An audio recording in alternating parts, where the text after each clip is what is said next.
Rejection hurts. Getting ghosted hurts. Going on a date with her and thinking it went really well hurts. I will teach you today how to not let these setbacks, these temporary rejections, crush your confidence. Because the reason you're still single, my friend, the reason you haven't found the right girlfriend or wife is because you haven't learned to discipline your disappointment.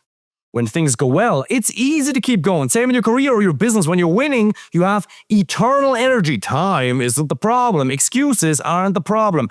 But when things don't go your way, you schedule a date, she doesn't show up. You get a match on Hinge and the conversation fizzles out. That's when it becomes frustrating and you ask yourself, is it even worth it? Why am I even doing this? Am I ever going to be able to find someone? And you start having a self-defeating inner dialogue. And that is the first component. If you want to be successful in this area of dating and relationships over the long term, you must have an empowering inner dialogue. You have to refuse to live in an adversarial relationship with yourself. And you have to anticipate that rejection and setbacks are going to happen. It is statistically always going to happen that a certain percentage of dates that you schedule will flake. It is statistics that a certain percentage of women on dating apps won't respond to you. Now, obviously, the percentage for you is way too high because you haven't mastered the skills yet. That's fine. Build a better profile, become a better communicator via text and in person. Learn the skill, and the percentages are going to get drastically better. But 80% of success in anything is mindset. It's psychology. It's thoughts and emotions.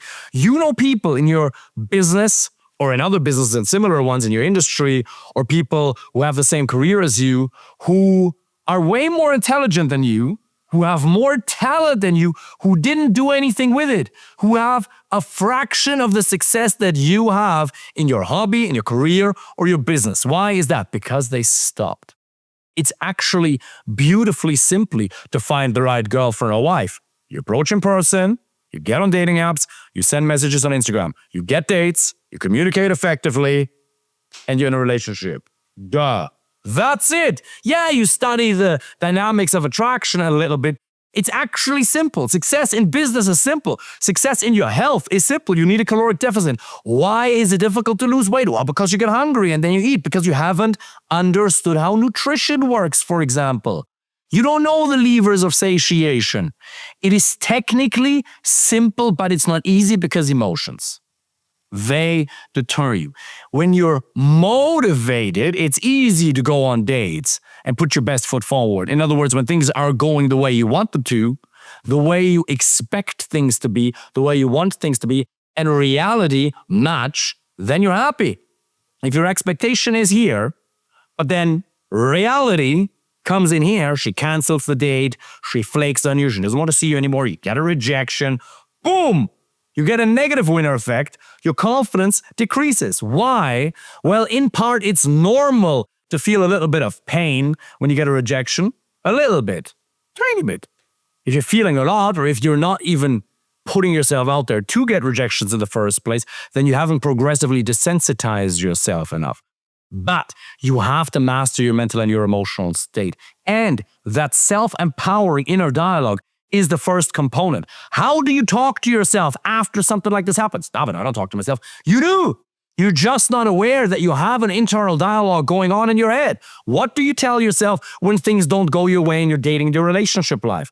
It's never gonna work. Is it even worth it? How am I ever supposed to find someone? And here's the truth. The reality is not what you feel what you focus on, and the questions you ask yourself, prompted by your inner dialogue, they guide your focus, and that thereby immediately creates an emotional reality that's usually for you disempowering. That's why you don't keep taking the right actions. So start taking control of how you talk to yourself. You're 100% in control of it. You can just choose to utter more empowering words to yourself in your own head today.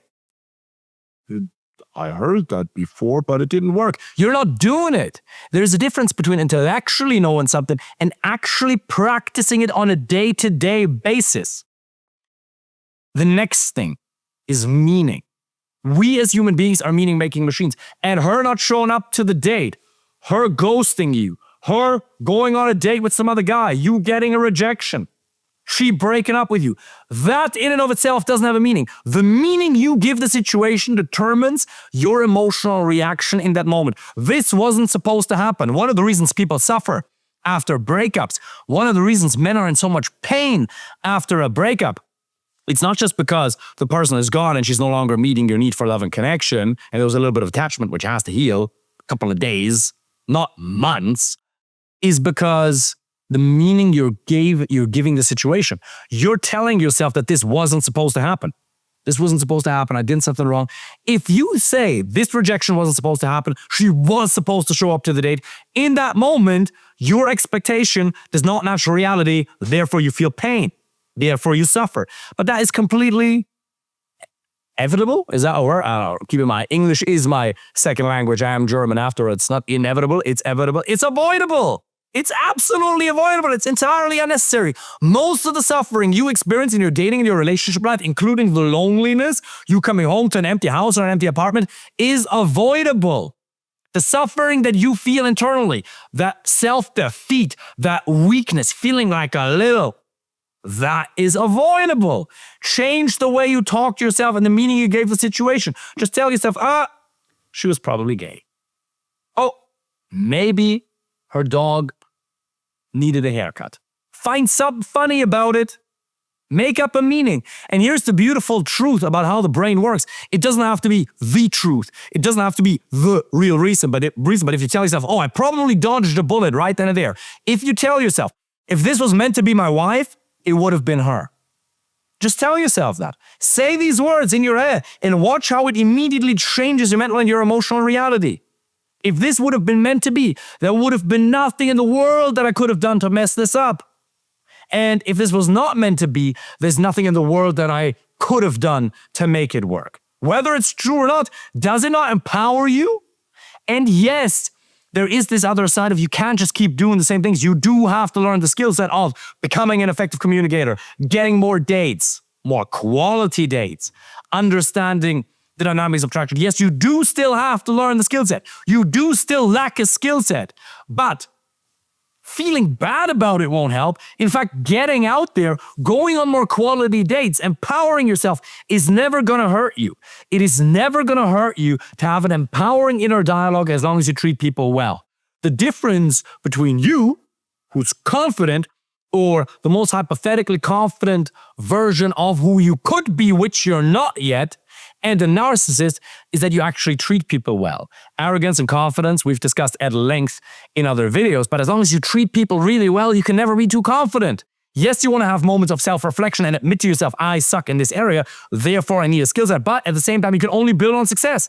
So you have to focus on the wins you've had in the past to feel good, because it changes your mental and your emotional reality. Pop psychology will tell you, just ignore your emotions, do the right thing anyway. Yeah, that works if the negative emotions don't surpass a certain threshold. We've all felt so angry, so depressed, so sad, so fearful that in that moment, it was physiologically impossible for us to do the right thing. So what do you need to do? You change your state by what you focus on, your inner dialogue, and then how you use your body and the meaning you ascribe the situation. Become a master of meaning. As Tony Robbins says, and your life will get an entirely new quality. If you just take the right actions, 5 hours, 7, 8 hours a week, and you go on 1 or 2 quality dates a week for X amount of months, you will find the right governor wife if you get rid of the blind spots in your communication. There is zero doubt about it. There's no ifs, buts, and maybes. It will happen. You just need to master your psychology, your mindset, to keep taking action over the long term. And this is where you start. Refuse to utter any words in your own head that take power away from you.